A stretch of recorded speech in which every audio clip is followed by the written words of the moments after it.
ছাত্ৰ-ছাত্ৰীসকল আজি আমি আমাৰ গণিতৰ তৃতীয় অধ্যায় দুটা চলকত ৰৈখিক সমীকৰণৰ জোৰ এই পাঠটো আৰম্ভ কৰিম। এই পাঠটোৰ অনুশীলনলৈ যোৱাৰ আগতে কিছু দৰকাৰী কথা সৰু সৰু কথা আমি আগৰ শ্ৰেণীত পাই অহা কথা আমি প্ৰথম মনত পেলাই লওঁ।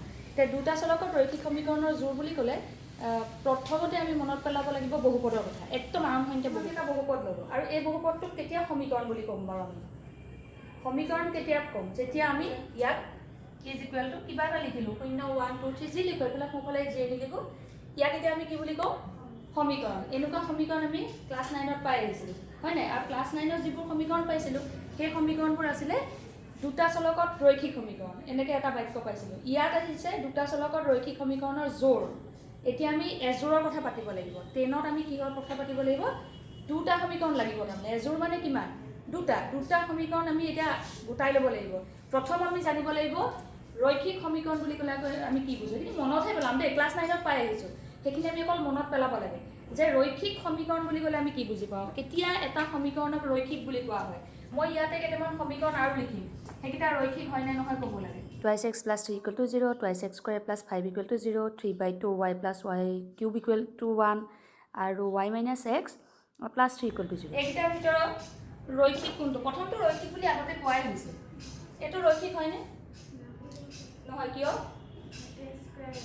স্কয়াৰ আছে, তাৰমানে xৰ চলকৰ মাত্ৰা কিমান বা ঘাত কিমান? 2 আছে। এইটো নহয়, এইটো দুটা চলক আছে কিন্তু মাত্ৰা কিমান? 1। তাৰমানে ৰৈখিক সমীকৰণৰ অৰ্থটো হ'ল যেতিয়া চলকৰ উচ্চতম ঘাত 1 হ'ব, 1তকৈ বেছি হ'ব নোৱাৰে, তেনেকুৱা সমীকৰণক আমি ৰৈখিক সমীকৰণ বা একঘাতৰ সমীকৰণ বুলি কওঁ। আৰু যদি বেছি হয় সেইমতে নাম বেলেগ বেলেগ হয়। যেনেকৈ য'ত 2 হ'ব এইটোতো চলকৰ ঘাত 2, গতিকে এই সমীকৰণটো কি বুলি কোৱা হয়? দ্বিঘাত সমীকৰণ। যেনেকৈ আমি দ্বিঘাত বহুপদ পাইছিলোঁ নে নাই? দ্বিঘাত বহুপদ যেনেকৈ তেনেকৈ দ্বিঘাত সমীকৰণ। এইটো কি হ'ব? ত্ৰিঘাত। তেনেকৈ বাঢ়ি গৈ থাকিলে চতুৰ্থ ঘাতৰ সমীকৰণ, পঞ্চম ঘাতৰ সমীকৰণ এনেকৈ বাঢ়ি গৈ থাকিব। ঘাত বেছি হৈ যোৱাৰ লগে লগে নাম বেলেগ হৈ গৈ থাকিব। এতিয়া আমাক কৈছে আমাক লাগে ৰৈখিক সমীকৰণ। এতিয়া ৰৈখিক সমীকৰণ তেতিয়াহ'লে আমি প্ৰথমটো আৰু শেষৰটো পালোঁ হয়নে? ইয়াৰে ভিতৰত কোনটো এটা চলকযুক্ত, কোনটো দুটা চলক? ওপৰৰটো চলক কেইটা? তলৰটোত চলক কেইটা? দুটা। তেতিয়াহ'লে আমাক কোনটো লাগিব এতিয়া? ক্লাছ 10ৰ আমাৰ এই পাঠটোত আমাক কোনটো মানে সমীকৰণ লাগিব? দুটা চলকযুক্ত লাগিব। তাৰমানে আমাক এই ধৰণৰ সমীকৰণহে আমি এতিয়া ব্যৱহাৰ কৰিম। এতিয়া এই ধৰণৰ দুটা চলকযুক্ত ৰৈখিক সমীকৰণৰ যিটো সাধাৰণ আৰ্হিটো আমি ৰৈখিক সমীকৰণৰ দুটা চলকত ৰৈখিক সমীকৰণৰ যিটো সাধাৰণ আৰ্হি, এনেই এইবিলাক হ'ল উদাহৰণ, এইবোৰ এটা এটা উদাহৰণ, কিন্তু তাৰ ফৰ্মটো কেনেকুৱা হ'ব, গঠনটো কেনেকুৱা হ'ব? ax + by + c = 0। এইটো আছে abc ঠাইত আমাৰ ইচ্ছা অনুসৰি আমি বেলেগ বেলেগ বাস্তৱ সংখ্যা যেতিয়া বহাই দিম তেতিয়া আমি বেলেগ বেলেগ ৰৈখিক সমীকৰণৰ উদাহৰণ পাম। কিন্তু আৰ্হি বুলি ক'লে এইটো হ'ল ax + by + c = 0। ইয়াতে এটা চৰ্ত আছে। চৰ্তটো কি? a আৰু b 0 হ'ব নোৱাৰিব। কাৰণ a বা b 0 হৈ গ'লে কি, যদি aও 0 হয় তেতিয়াহ'লে এইটো এটা চলকৰ সমীকৰণ হ'ব, দুটা চলকৰ নহ'ব। কাৰণ এইটো a 0 হোৱা মানে গোটেই মানটোৱেই 0 হৈ যাব, xৰ এই গোটেই পাৰ্টটোৱে, এই পদটোৱেই 0 হৈ যাব হয় নে নহয়? এইটো পদ 0 হৈ যোৱাৰ লগে লগে এটা চলকৰ সমীকৰণ হৈ যাব। গতিকে aও 0 হ'ব নোৱাৰিব, bও 0 হ'ব নোৱাৰিব, কিন্তু c 0 হ'ব পাৰে। চিৰ কথা নাই, c যিকোনো বাস্তৱ সংখ্যা হ'ব পাৰে, কিন্তু a আৰু b অশূন্য বাস্তৱ সংখ্যা হ'ব লাগিব। সেই চৰ্তটোৰ লগত লাগিব। a আৰু b অশূন্য বাস্তৱ সংখ্যা হ'লেহে আমাৰ এই আৰ্হিটোৱে বুজাব এটা দুটা চলকত ৰৈখিক সমীকৰণৰ আৰ্হি বা গঠন। এতিয়া আমাক লাগে দুটা সমীকৰণ, দুটা লাগে। এইটো 9ত আমি এটা পাইছিলোঁ, আমি এনেকৈ লিখিছিলোঁ। এতিয়া আকৌ আমি দুটা সমীকৰণ লাগিব নহয় আমাক। এজোৰ বুলি ক'লে দুটা লাগিব নাই? গতিকে আমি যদি আৰু এটা যদি লিখি লওঁ, আকৌ এবাৰ যদি এনেকৈ লিখোঁ, এতিয়া দুইটা সমীকৰণে একেটা সমীকৰণে বুজাইছে নাই? দেখিবলৈতো একেই হৈ গ'ল। এতিয়া দুটা সমীকৰণ একে সমীকৰণ নহয়, বেলেগ বেলেগ ল'ব লাগিব। তাৰ ফৰ্মটোহে একে হ'ব, কিন্তু সমীকৰণ দুটা বেলেগ হ'ব লাগিব। তাৰ কাৰণে আমি কি কৰিব লাগিব? ইয়াত পাৰ্থক্যটো আনিবৰ কাৰণে abc থাকিবই লাগিব, কিন্তু পাৰ্থক্যটো আনিবৰ কাৰণে আমি কি কৰিব লাগিব? এতিয়া 1 প্ৰথমটো এই পদবিলাকত 1 দি দিম আৰু দ্বিতীয়টোত abc কেইটা 2 দি দিম। এতিয়া দুইটা বেলেগ বেলেগ হ'ব নহয়? এইটো হ'ল a1x b1y c1, এইটো হ'ব a2x b2y c2। প্ৰথম সমীকৰণৰ abc কেইটা a1 b1 c1 হৈ যাব। দ্বিতীয় সমীকৰণৰ abc কেইটা a2 b2 c2 বুলি দুটা সমীকৰণে বুজাব দুটা বেলেগ বেলেগ ৰৈখিক সমীকৰণ দুটা চলক যুক্তি হ'ল। এতিয়া তোমালোকে বহীত এই আৰ্হি দুটা লিখি ল'বা, দুটা চলকত ৰৈখিক সমীকৰণৰ জোৰ আৰ্হি দুটা লিখি ল'বা, আৰু এই আৰ্হি দুটাৰ যিটোটা চৰ্ত আছে চৰ্ত দুটা লগত লিখিব লাগিব যে A1 B1 C1 A2 B2 C2 কি বুজাইছে। ইয়াতে মই কাষত লিখি দিছোঁ যে A1 B1 আৰু A2 B2 এই দুটা শূন্য হ'ব নোৱাৰিব, মানে অশূন্য বাস্তৱ সংখ্যা, আৰু C1 C2 যিকোনো বাস্তৱ সংখ্যা। এতিয়া আমি চাম এনেকুৱা সমীকৰণবোৰ লেখত আঁকিলে কেনেকুৱা হ'ব। ক্লাছ 9ত যেতিয়া আমি যিকোনো ৰেখাৰ কথা পঢ়িছিলোঁ তেতিয়া এখন সমতলত যিকোনো এখন সমতলত আমি যদি দুডাল ৰেখা আঁকো, যেনেকৈ মন যায় তেনেকৈ আঁকিব, য'ত ত'ত দুডাল ৰেখা আঁকি দিলোঁ। যিকোনো দুডাল ৰেখা যেতিয়া এখন সমতলত অঁকা হয়, ৰেখা দুডাল আমি যিমানে চুটি বা যিমানে দীঘল নকৰোঁ লাগে, এটা সময়ত ৰেখা দুডালে হয় কটাকটি কৰিব, নহ'লে দুইডাল সমান্তৰাল হ'ব বা এডাল আনডালৰ ওপৰত একেলগে মিলি যাব। তাৰমানে এখন সমতলত আমি যদি যিকোনো সৰলৰেখা আঁকো, সেই সৰলৰেখাকেইডালৰ তিনিটা ধৰ্ম থাকিব।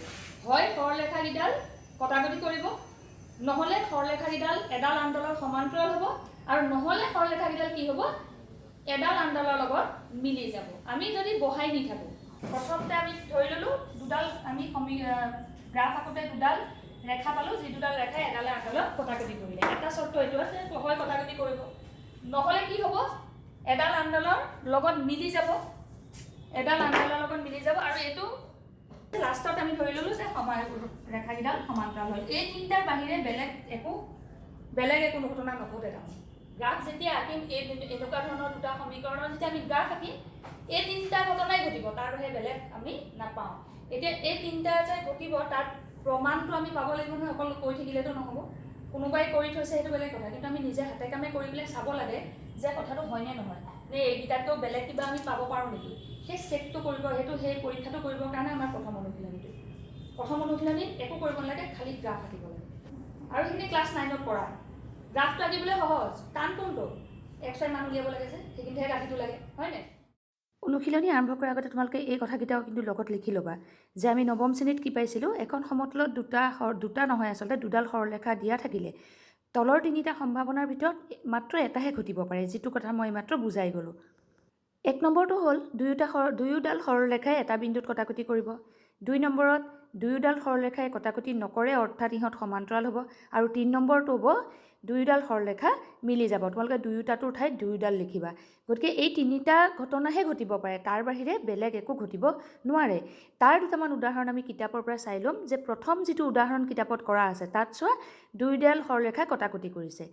2 নম্বৰ উদাহৰণত যিটো লেখ অঁকা আছে সেই লেখত চাবা এডাল আনডালৰ লগত সৰলৰেখা মিলি গৈছে। আৰু কিতাপত কৰি থোৱা যিটো 3 নম্বৰ উদাহৰণ তাত তোমালোকে দেখিবা যে দুয়োডাল সৰলৰেখা সমান্তৰাল হৈছে। যেতিয়া আমি সমীকৰণ দুটাৰ পৰা লেখ আঁকিম তেতিয়া এই তিনি ধৰণৰ ঘটনাহে আমি দেখা পাম। এতিয়া আমি অনুশীলনী 3.1 আৰম্ভ কৰিম। প্ৰথম প্ৰশ্নটোত কৈছে ৰহিমে জীয়েকক ক'লে 7 বছৰ আগতে মোৰ বয়স তোমাৰ তেতিয়াৰ বয়সৰ 7 গুণ আছিল। আকৌ আজিৰ পৰা 3 বছৰৰ পিছত তুমি যিমান ডাঙৰ হ'বা মই তাৰ 3 গুণ হ'ম।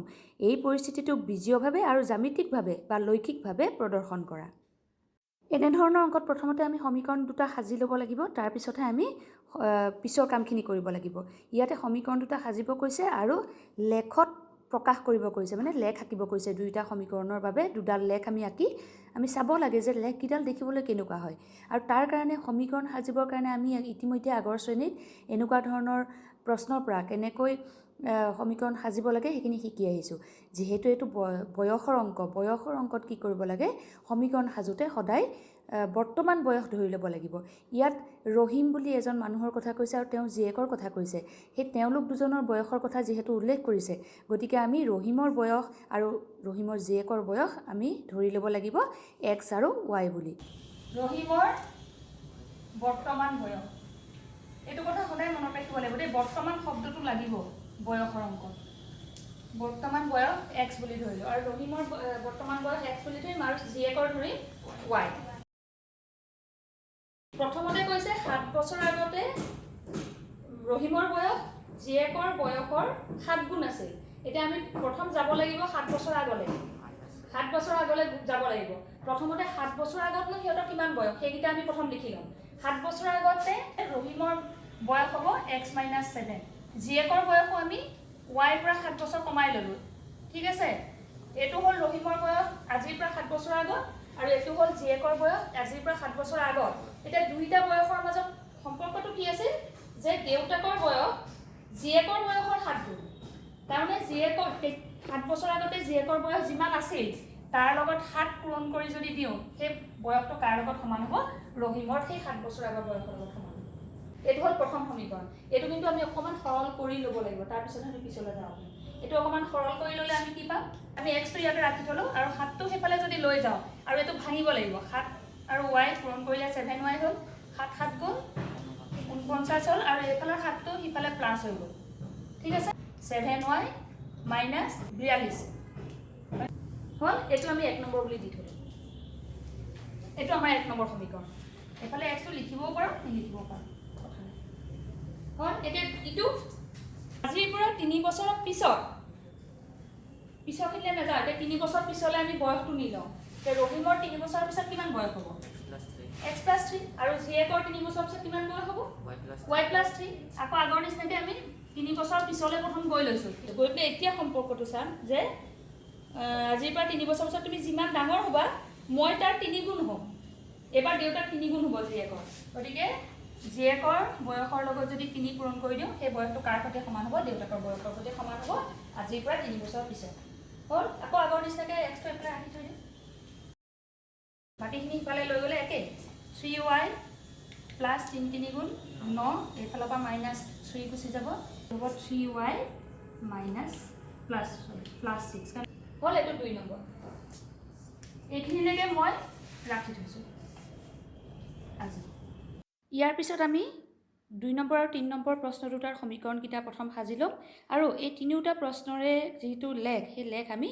পৰৱৰ্তী ক্লাছত আলোচনা কৰিম লেখ আমি ইয়াৰ পিছৰ ক্লাছত আঁকিম গতিকে এতিয়া যেহেতু প্ৰথম প্ৰশ্নটোৰ কেনেকৈ সমীকৰণ বনাব লাগে মই বুজাই দিলোঁ কৰিয়ে দেখুৱালোঁ তোমালোকক এতিয়া তোমালোকে ইয়াৰ পিছৰ দুটা মই বুজাই দিম কেনেকৈ সমীকৰণ বনাব লাগিব বা সাজিব লাগিব তোমালোকে সেই সমীকৰণকেইটা নিজেই সাজিব লাগিব এটা ক্ৰিকেট দলৰ প্ৰশিক্ষকে 3খন বেট আৰু 6টা বল কিনে 3900 টকা ঠিক আছে 3খন বেট কিনিছে 6টা বল কিনিছে আৰু কিনিবলৈ যাওঁতে বেটৰ দাম বলৰ দাম নাথাকিব জানো দোকানীয়েতো এটা বলৰ দাম ক'ব এখন বেটৰ দাম ক'ব যিমান ক'ব 3খন কিনিবলৈ হ'লে তাৰ লগত 3 পূৰণ কৰিব লাগিব নাই গতিকে আমি x y কি ধৰিব লাগিব এটা বলৰ দাম আৰু এখন বেটৰ দাম ধৰা হ'ল এখন বেটৰ দাম x আৰু এখন এটা বলৰ দাম y তেতিয়া প্ৰথম সমীকৰণটো হ'ব কি 3x + 6y = 3900 টকা এখন বেটৰ দাম যেতিয়া x হ'ব 3খন বেটৰ দাম 3x এটা বলৰ দাম যেতিয়া y হ'ব 6টা বলৰ দাম 6y আৰু টোটেল কিমান 3900 গতিকে দুইটা যোগ কৰি দিলে 900 3900 প্ৰথম সমীকৰণ হৈয়ে গ'ল তেনেকৈ সেকেন্ড সমীকৰণটো একে আকৌ একে ধৰণে এখন বেট আৰু 3টা বল এখন বেট আৰু 3টা বল মানে এখন বেট মানে x বেট x ধৰিছিলোঁ মানে আৰু বল y ধৰিছিলোঁ 3টা বল যদি 3y এবাৰ কিমান টকা 1300 টকা এবাৰ 1300 টকা গতিকে একে ধৰণে দুইটা সমীকৰণৰ পৰা x কিটা উলিয়াই ল'ব লাগিব তাৰপিছত লাষ্টৰটো একে লাষ্টৰটো চাচোন 2 কেজি আপেল 1 কেজি আঙুৰ একেলগে দাম 160 টোটেল ভাগ ভাগ কৰি দিয়া নাই গতিকে আমি কি কৰিব লাগিব 1 কেজি আপেলৰ দাম আৰু 1 কেজি আঙুৰৰ দাম লৈ ল'ব লাগিব x আৰু y তাৰপিছত 2 কেজি আপেল বুলি কওঁতে টুৱাইছ x আৰু 1 কেজি আঙুৰ বুলি ক'লে অকল y টুৱাইছ x + y = 160 তাৰপিছত ইটো সমীকৰণ দুটা সমীকৰণ থাকিবই তাৰপিছত কি কৰিলে 4 কেজি আপেল তাৰমানে 4x প্লাস 2 কেজি আঙুৰ তাৰমানে twice y 4x + twice y = 300 আকৌ সেই দুইটাকে এইটো এনেকৈ x = বা y = কিবা এটা নিজৰ এইটো একদম নিজৰ খুচিৰ কথা খালি তাৰ পিছত যদি আমি x ৰাখো তেতিয়া টেবুলখন কেনেকৈ বনাম যদি y ৰাখো তেতিয়া টেবুলখন কেনেকৈ বনাম সেইটো আমি কাইলৈ আলোচনা হ'ব ঠিক আছে হ'ব এতিয়া আজি ইমানেই কৰিলোঁ এতিয়া আজিৰ কাৰণে ঘৰৰ কাম দিলোঁ 2 আৰু 3 সমীকৰণকেইটা বনাবতো লাগিবই মইতো মুখে মুখে বুজাই দিছোঁ তাৰ উপৰিঞ্চি পাৰিলে এইটো ফৰ্মুলা আনিব লাগিব এইটোত দেখুৱাৰ ধৰণে সমীকৰণ 1 আৰু সমীকৰণ 2 সাজি ল'ব লাগিব তোমালোকে নিশ্চয় বুজি পালা কথাখিনি গতিকে ইমানতে আজি ভিডিঅ'টো শেষ কৰিছোঁ থেংক ইউ